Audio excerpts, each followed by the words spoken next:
वकील बहू। जनक पेशे से एक बहुत अच्छी वकील थी, लेकिन कहते हैं ना, बहू कितनी भी बड़ी तोप क्यों ना हो, सास के सामने तो भीगी बिल्ली ही होती है। अरे जनक, क्या बात है? आज रोटी नहीं मिली अभी तक। ये तेरा कोर्ट नहीं है जो आज फैसला ना हुआ तो कल की तारीख मिल जाए। रोटी तो रोज वक्त में चाहिए। हाँ। माँ जी, रोटी तो कब की बन गई। मैंने आपको कहा तो खाना खाने के लिए, आपने शायद सुना नहीं होगा।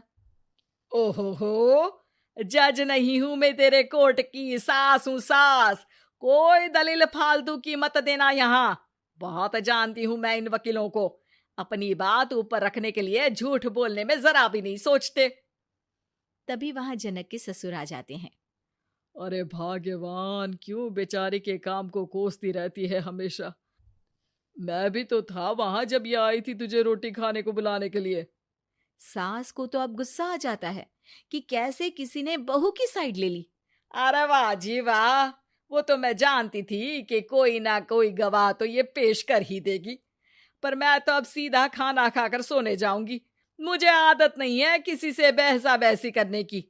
पता नहीं कैसे ये वकील इतना दिमाग लगाकर खुद तो झूठ बोलते ही हैं, साथ में झूठे गवाह भी ले आते हैं।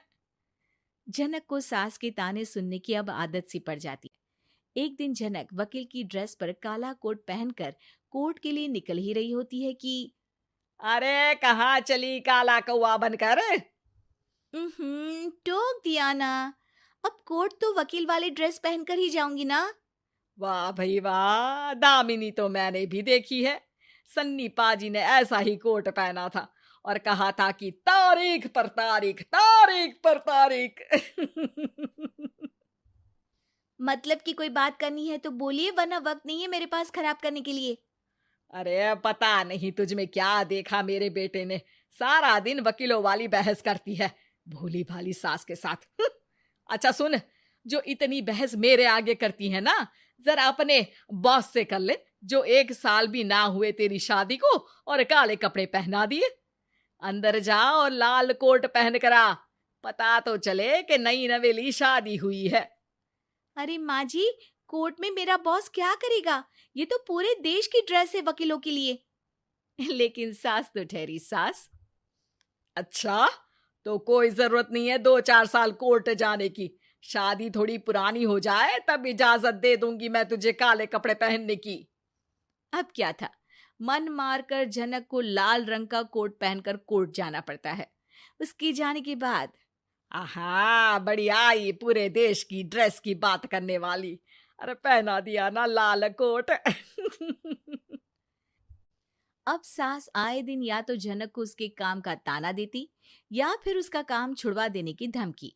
तंग आकर एक दिन जनक पति से कहती है, मैं सोच रही हूँ कि कोर्ट जाना बंद ही कर दूं। अरे क्यों यार, इतना अच्छा करियर है, क्यों छोड़ने की सोच रही हो? अरे लाल रंग का कोट पहनकर जाना पड़ता है। हर बात पर सास ताना देती है कि वकील तेज होते हैं, सवाल जवाब करते हैं, झूठी दलीलें देते हैं। अरे तो ठीक है ना, वो जो कहती है अपनी समझ से कहती है, लेकिन तुमको तो पता है ना कि सच्चाई क्या है। जनक को पति की बात से हौसला मिलता है कि तभी घर पर कुछ लोग आ जाते हैं।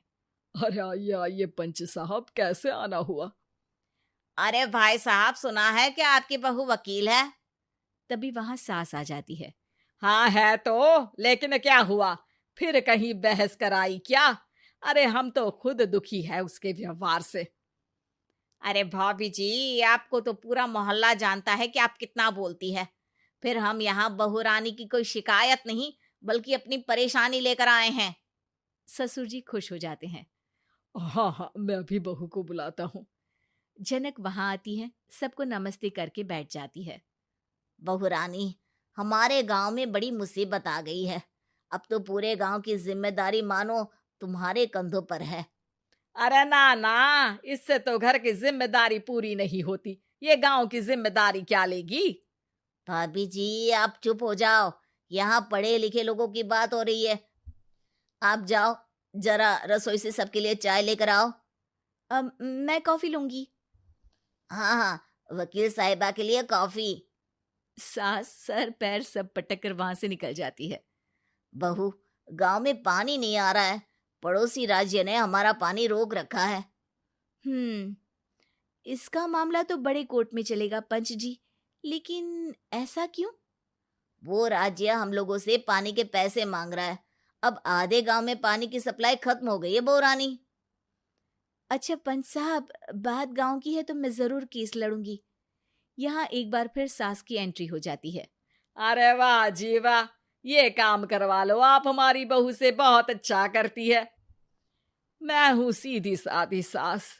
इस लड़की ने कैसे लड़ लड़ कर मुझे साइड कर रखा है, ये तो अब आपको पता चल ही जाएगा। अरे भाभी जी, आपकी आवाज तो पूरे गांव को सुनाई पड़ती है जब आप बहू रानी को सुंदर वचन सुना रही होती हैं। अरे वकील बहू मिली है, फक्र करो फक्र। हाँ जी हाँ, सारी फकर तो हम लोग ही करें।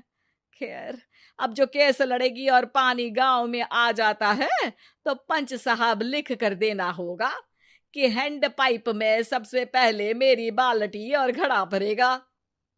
अरे फिर तो हम बहू रानी के नाम पर घर पर ही सप्लाई दे देंगे, लेकिन ये इतना आसान नहीं है। बहू, गांव के पास अभी वकील करने की भी पैसे नहीं है तो। अरे पंच साहब, ये मेरे गांव का मामला है, मैं आपसे एक भी पैसा नहीं लूंगी। सास को बहू की बात पर गुस्सा आ जाता है, लेकिन सबके जाने के बाद झनक मन लगाकर गांव की परेशानियों को दूर करने में लग जाती है। और वो दिन भी आता है कि झनक केस जीत जाती है। अरे आज तो प्लम्बर आकर घर तक पाइप लगा गया है। खुश हो जाओ, मेरे कारण तुम लोगों को घर के अंदर ही पानी मिल जाएगा।